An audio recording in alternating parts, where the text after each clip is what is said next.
Hello, this is Gary Moore speaking. Hello, Junior. This is Jimmy. Jimmy Durante, where are you? At home. A burglar just broke in and tied both my hands behind my back. Tied both your hands behind your back, then how were you able to dial the phone to call me? They don't call me Schnoz for nothing.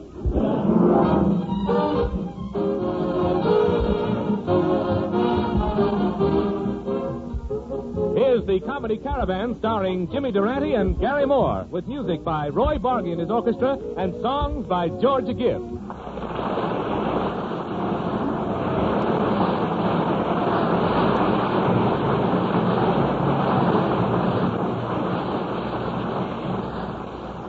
And now we bring you a young man who is the newest rave in Hollywood pictures. Producers go for his face. Directors go for his face. And cameramen go for his face. And here he is, that gopher-faced boy, Gary Moore. Thank you.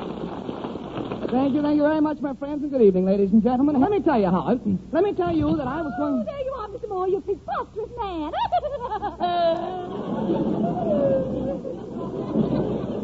Pardon me, are you suffering from lower plate wobble? What is that noise you make each week? Oh, that's the way I laugh. Oh, I just love to pull off a good laugh. Well, you better pull that one off somewhere and bury it. But, Mrs. Wurtelbertel, I'm glad that someone is happy tonight. Why, aren't you? Well, yes, but I haven't been sleeping well lately. Oh, but that's funny. For Christmas, I sent you a goose feather mattress. I know, but don't you think you should have taken the geese out first? You think so? Oh, what you need, Mr. Moore, is a glass of warm milk before retiring. Well, no, I tried that, you see. In fact, I got a whole gallon of milk, and the first night I drank one glassful, and you know what? What? All night long I dreamed I was holding hands with Lauren Bacall. Oh, my. Sure. So the next night I drank 2 glasses of milk, and all that night I dreamed I was hugging Lauren Bacall. Oh, my goodness. Naturally, I didn't want to miss anything, so... the next night I drank all the milk that was left. Oh, exciting. What did you dream of that night? Getting my nickel back on the bottle. Doesn't that break your heart? Oh, well, Mr. Moore, I'm almost afraid to go to bed since what happened to me the other night. What's that? Well, my sister and I were about to retire when I looked in the closet, and there was a burglar. Oh, good heavens. With the help of your sister, I suppose you were able to overpower him. Oh, yes. Oh, isn't that awful? That poor guy. He'd have been better off if the cops had got him. But let's cast caution to the winds and present the one and only Jimmy Durante in person.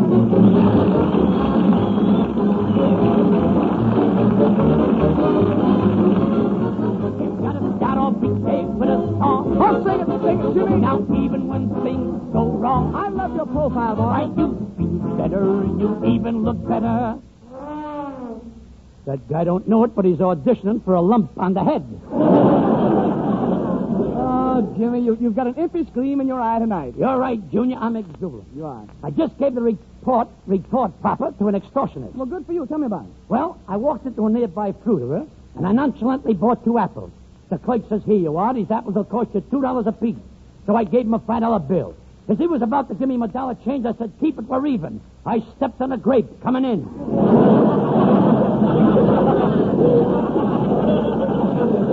Good thing I didn't step on a cucumber. I'd be in the hands of the receiver. Really an expensive joint, huh? Junior, he makes money hand over fist. Why, in the back of the store, he's even got a saloon. Wait a minute. A saloon in back and a fruit store in front? Yeah, that way you can build yourself up while you tear yourself down.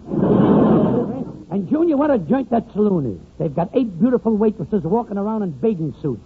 And, boy, is that manager naive. What do you mean? With 8 girls walking around the joint in bathing suits, he puts up a sign that says, keep your eye on your hat and coat. While I'm watching my hat and coat, some wise guy stole my waitress. Now you know that you can't go wrong. Why, you should not always say the song.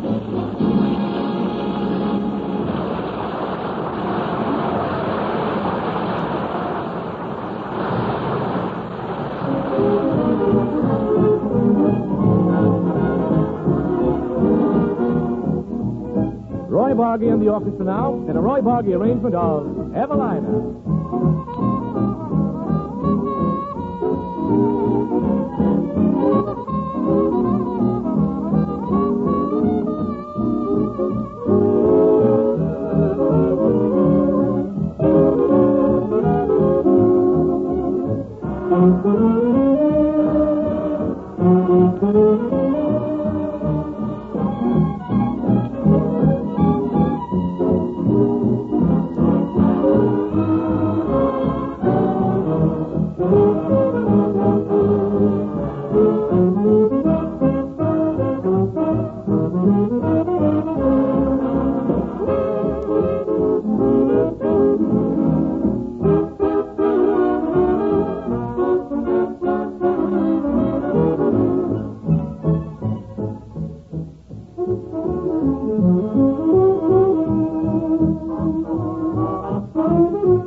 And that was Roy Bogg and his orchestra playing Eveline from the Broadway show Bloomer Girl. An elastic arrangement. I thought so. But let us not dwiddle nor dwaddle.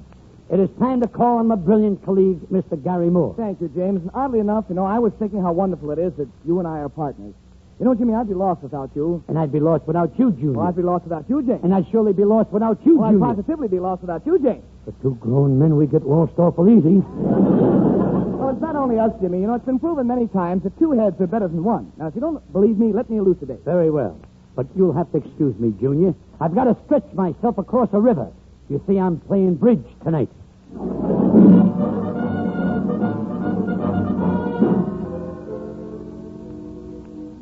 In the year 1882, this country was on the verge of a second civil war. Brother against brother, father against son. And all because of two wealthy parlor game manufacturers named Thaddeus K. Tiddley and Harvey J. Wink. It seems that both men introduced their games in the same year, and in no time at all, half the country was tiddling, while the other half was winking. And the tiddlers wouldn't speak to the winkers, and the winkers wouldn't speak to the tiddlers, and the winkers said the tiddlers were piddlers, and the tiddlers said that the winkers were that they didn't like them at all. And one day, these two men met. And Thaddeus Tiddley said, Now, see here, Wink, there's no sense to this conflict. Why not combine our two games? A splendid idea. What shall we call it? Well, how about Peakley Whiz? No, I'd much prefer Winkley Tid. I say Tiddly Net. I disagree. Niddly King. Tickly Wink. Winkley Stink. Duxley What? Monkley Stoom. Duxley Fox. Monkley Down. No!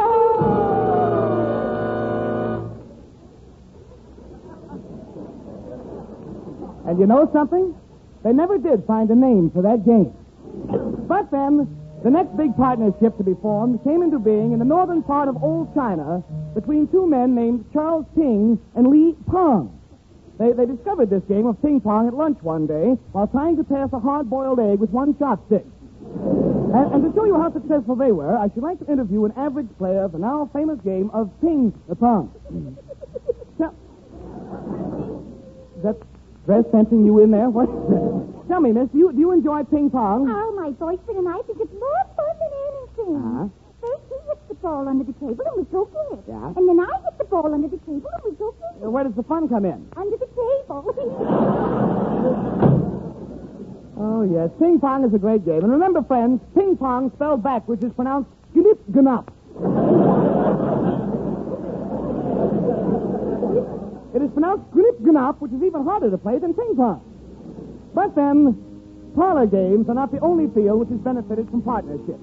In New York, not long ago, two manufacturers named J.P. Gurr and Alexander Dull met. Well, they pooled their resources and produced a garment which all women know as the Gurr-Dull. The Gurr-Dull. Now, of course, since the rubber shortage, Gurr-Dulls have been replaced by the old-fashioned corset. Now, I should like to have Mr. Dull tell us now what he thinks of the old-fashioned corset. I have just one thing to say about the corset. It don't mean a thing if you don't pull that string.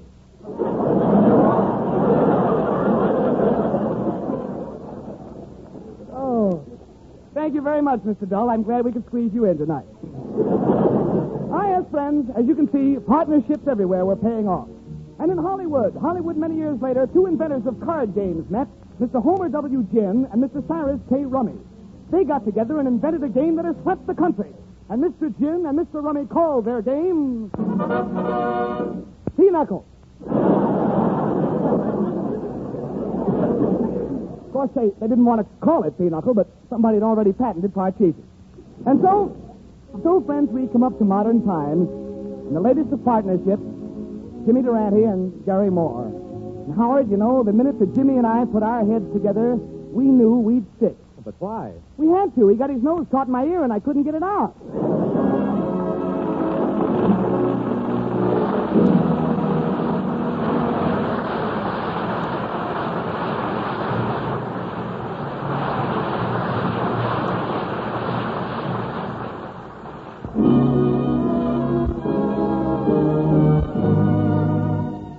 From Tiddlywinks and Ping Pong, it's but a short step to her nibs, Miss Gibbs. You got something special tonight, Georgia? Oh, you betcha, Gary. And for a very special bunch of boys in Ward 5 and Tilton General Hospital at Fort Dix, New Jersey. Here it is, fellas. Please don't say no. Say maybe. Please don't say no. Say maybe.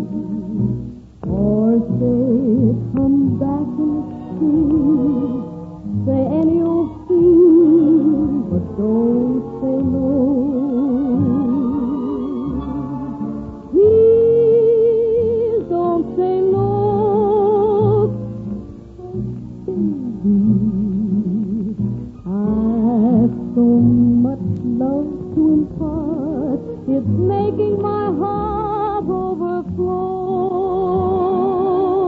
Be sweet and kind,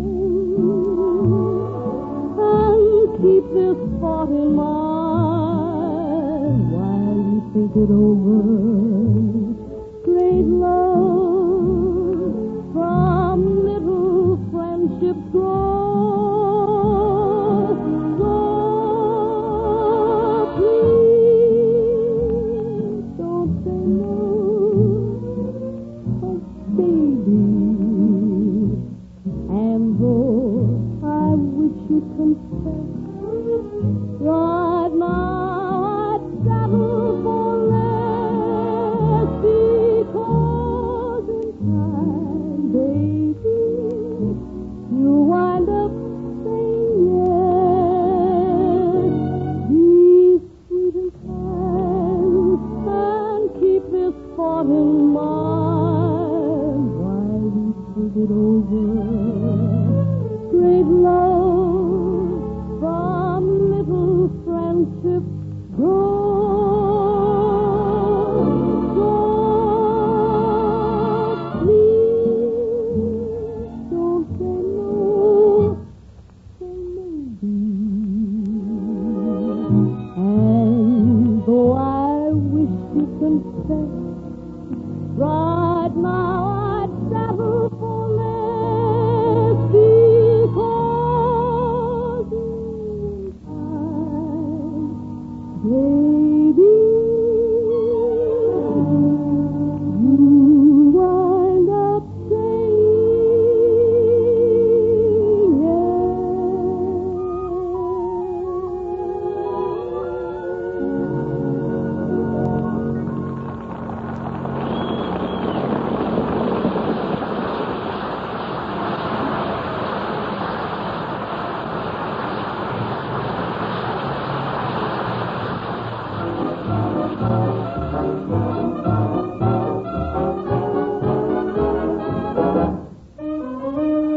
Roy Bargy in the orchestra now, and a Roy Bargy arrangement of The Continental.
Ladies and gentlemen, in place of our regular Friday night drama, tonight we present a brief but educational lecture by Dr. James Hollowell Durante entitled How to Raise a Model Garden or Never Get Caught with Your Plants Down. Now, in this... Wait a minute.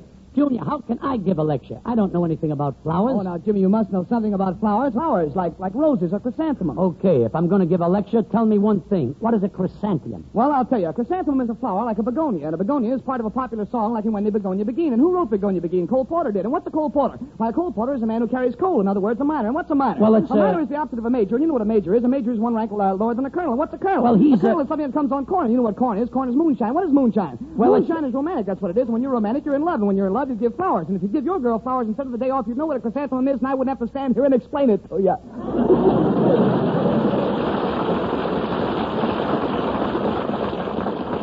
How do you like that? I ask one question and the house falls in on me. But if you know so much about flowers, Junior, why don't you give the lecture tonight? Well, Jimmy, I've got to run now to be on time for my new job. You've got a new job, Junior? Yes, I got a new job, Jimmy. Well, tell me, where's your new job located, Junior? Well, my new job is located on an extremely exclusive equestrian estate called Exeter Acres, Virginia, Jimmy. Your new job is located in an extremely exclusive equestrian estate called Exeter Acres, Virginia, Junior? Yes, the new job is located on an extremely exclusive equestrian estate called Exeter Acres, Virginia, Jimmy. If I had a bass drum with me, this would be a good time to beat it. But tell me, who's your new job with in an extremely exclusive excrocarium estate called Exeter Acres, Virginia, Junior? Well, my new job is with Margin Mabel's Large and Able Livery Stable on an extremely exclusive equestrian estate called Exeter Acres, Virginia, Jimmy. Your new job is with Margin Mabel's Large and Able Livery Stable on an extremely exclusive equestrian estate called Exeter Acres, Virginia, Junior? Yes, my new job is with Margin Mabel's Large and Able Livery Stable on an extremely exclusive equestrian estate called Exeter Acres, Virginia, Jimmy. And to think But tell me, who do you wait for in your new job at Margin Mabel's Large and Able Livery Stable and extremely exclusive escrotarium estate called Executive Acres, Virginia, Junior? What? Why, I work for one of the keys who feeds weeds and seeds to speedy seeds at Margin Mabel's Large and Able Livery Stable on an extremely exclusive equestrian estate called Exeter Acres, Virginia, Jimmy. You wait for one of the keys who feeds weeds and seeds to speedy seeds at Margin Mabel's Large and Able Livery Stable on an extremely exclusive extraterritorial estate called Executive Acres, Virginia, Junior?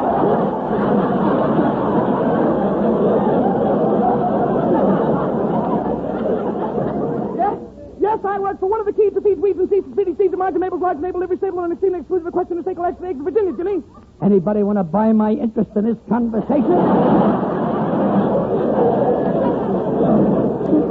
But tell me, what are you doing, your new job at one of the keys who feeds weeds and seeds to speedy seeds at Margin Mabel's Large and Able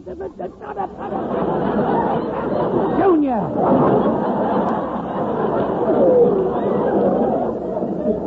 Why, I'm the scallywag who drags lagging knives for the feed bags for the key to feed weeds and seeds to speedy seeds at Margin Mabel's Large and Able Livery Stable and extremely exclusive equestrian estate called Exeter Acres, Virginia, Jimmy. You're the scallywag who drags lagging knives. You're the feed bag for the key to feed weeds and seeds to speedy seeds at Margin Mabel's Large and Able Livery Stable on an extremely exclusive escrotarium estate, Junior?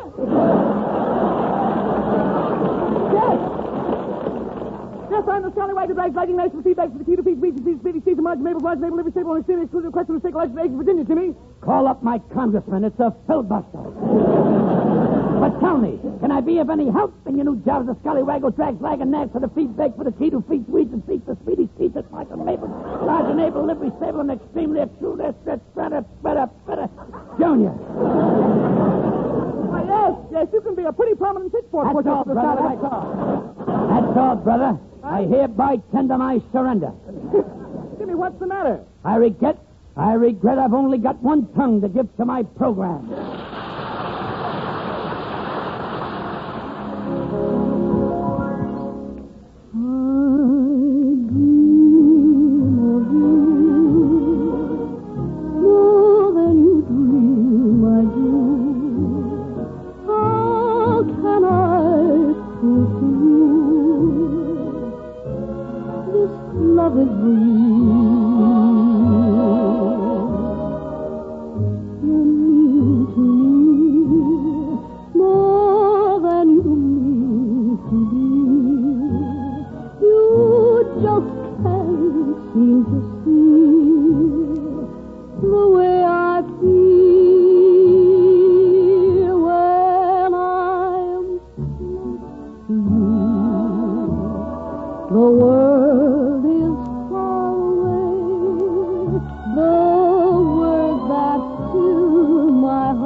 hear that high note, Maestro?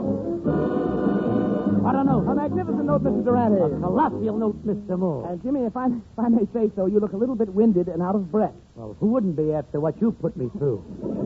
Tell me something, Junior. How can you talk that fast? Well, it's very simple, Jimmy. It's a mere matter of the throwing up of the proper amount of oxygen in the abdominal cavity, which lies just beneath the diaphragm, and the gradual releasing of the stored up air passing through the epiglottis and over the larynx in just sufficient amount to allow for clear articulation, precise pronunciation. Good night, folks. It's another filibuster. Who will be with you when we're far away? Good night, Mr. Durante. Good night, Mr. Moore. Good night, guys. Good night, fellas. Listen to the Comedy Caravan next week when once again we'll bring you the music of Roy Bargy and his orchestra, songs by Georgia Gibbs, and laughs by Jimmy Durante. And Gary Moore. In person. This is Howard Petrie saying, we'll see you then.